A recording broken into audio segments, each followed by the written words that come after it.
you for the trust you placed in me. My work starts now. Ursula von der Leyen has faced a year like no other.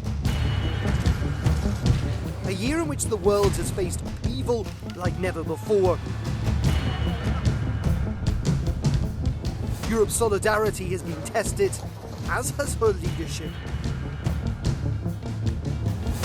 And as the Commission President prepares for her first State of the Union address to MEPs in Brussels, we're asking how has she fared with Forum Brussels' finest commentators.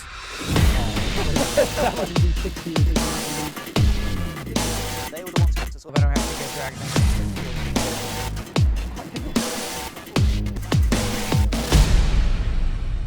As the virus spread throughout Europe in the spring, healthcare systems buckled, unprecedented lockdowns followed, and borders shut. And despite pleas from Brussels, member states appeared to act in their own national interests, and mistakes were made. It is also true that too many were not there on time when Italy needed a helping hand at the very beginning. Where they didn't do very well at first was the sort of gut reaction in terms of communication and display of solidarity, especially in the case of Italy. The issues of travel and the erection of borders where there were none, especially within Schengen, were a real shocker, I think, for the Commission. The coronavirus also devastated Europe's economies. Many are dealing with record recessions. Unemployment is rising. Some businesses may never reopen. But the EU did do a deal, significantly agreeing to share debt for the first time with a €750 billion recovery fund to help those who were hit hardest.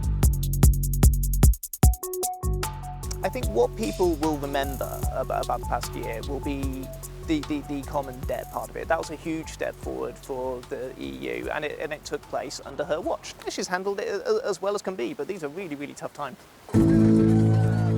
As fire took hold in Lesbos' refugee camp last week, some suggested the EU's migration policy had also gone up in flames with it. An agreement appears as far away as ever. My criticism of the Commission has always been, come up with a big idea that everybody can buy into. What has happened has been they've tried to tinker around the edges with existing plans. That's not going to work. You can't expect Hungary to buy into something which it disregarded so many times, or they will pay for a solution, they will pay to keep migrants away. We deal with the reality of the situation country by country. You need a big plan which everybody can buy into, and that means incentives and disincentives. Far and near, the EU is facing hostile actors and foreign policy challenges. From an emboldened China and Russia to crises in the Eastern Mediterranean and Belarus. And of course the prospect of a no-Brexit trade deal. I think maybe the biggest success that she's had is simply getting people to focus on a European policy, a European foreign policy.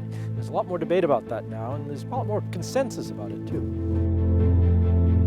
So all in all, even in the most difficult of years, most seem to think she's made a pretty good job of it. Darren McCaffrey, Euronews, Brussels.